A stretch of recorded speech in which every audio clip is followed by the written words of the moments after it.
Bismillahirrahmanirrahim. Assalamualaikum warahmatullahi wabarakatuh.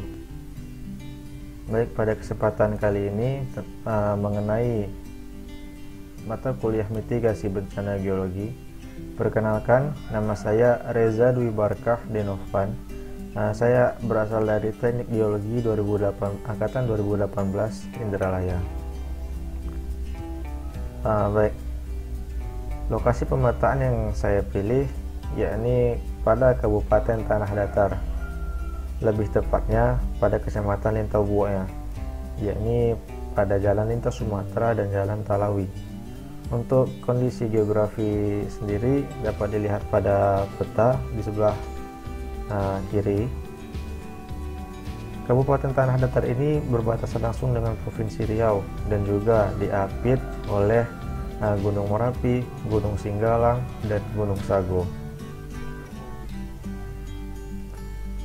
Untuk data kependudukannya, berdasarkan data BPS pada grafik sebelah kiri, dari tahun 2014 hingga 2019, jumlah penduduk mengalami peningkatan yang cukup drastis. Tercatat pada tahun 2017, Kabupaten Tanah Datar memiliki 14 kecamatan dan 75 desa dengan luas wilayah yang mencapai 1.336 km persegi. Pada tahun itu, penduduk mencapai 366.136 jiwa dan dapat diinterpretasikan bahwa mendatangnya jumlah penduduk Kabupaten Tanah Datar akan terus meningkat secara signifikan. Untuk morfologi dan morfogenesanya, berdasarkan peta yang telah dibuat, morfologi dan morfogenesanya, daerah Kabupaten Tanah Datar didominasi oleh daerah perbukitan dengan elevasi sekitar 200 hingga 500 meter. Selanjutnya disusul oleh morfologi perbukitan tinggi yang berwarna merah. Terdapat cukup banyak perbukitan tingginya, dan hanya beberapa daerah saja yang memiliki morfologi perbukitan rendah.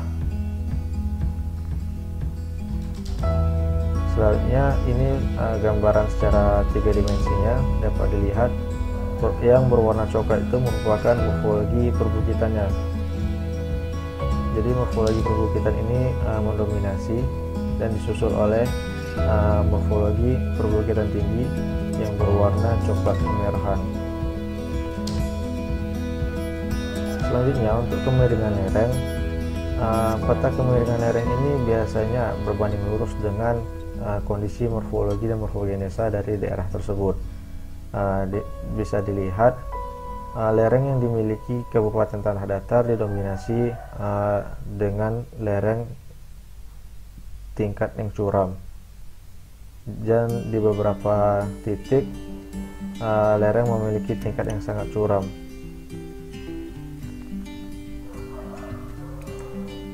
Untuk aspek kebencanaannya, jika ditinjau dari sebelum-sebelumnya, bahwa dari morfologi kabupaten ini memiliki morfologi perbukitan dan tingkat lereng yang curam hingga sangat curam.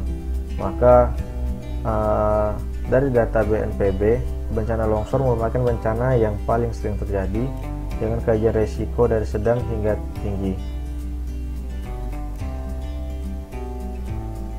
Berikut merupakan peta rawan bencana longsor.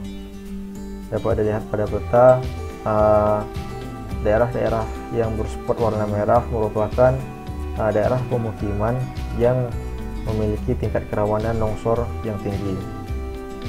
Selanjutnya disusul dengan daerah yang memiliki spot-spot warna kuning, yakni memiliki tingkat kerawanan longsor yang sedang.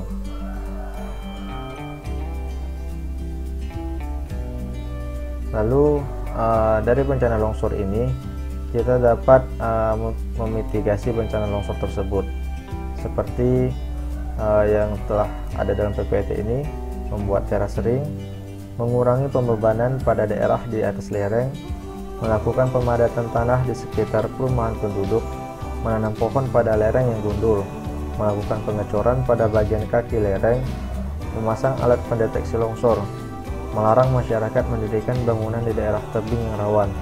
Dan yang terakhir yang paling penting juga ya, ini melakukan sosialisasi mitigasi bencana longsor kepada masyarakat sekitar, dan terdapat beberapa mitigasi bencana longsor yang lainnya.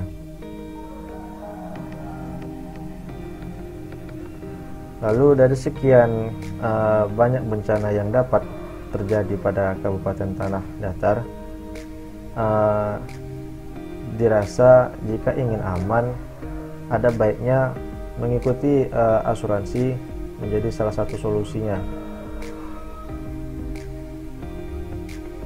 Asuransi dari definisi menurut KBBI, asuransi merupakan pertanggungan atau perjanjian antara dua belah pihak, di mana pihak satu berkewajiban membayar iuran, kontribusi, atau premi. Dari asuransi tersebut memiliki jenis-jenis asuransi, yakni asuransi pendidikan, asuransi jiwa, kesehatan, asuransi kendaraan, bisnis, properti, dan bahkan sekarang ini asuransi-asuransi lain pun juga sedang dikembangkan, baik segi dari tingkat engineering maupun yang lainnya. Asuransi ini pun masih bisa terbagi lagi. Misalnya asuransi pendidikan masih ada cabangnya lagi, asuransi jiwa masih ada pembagiannya lagi.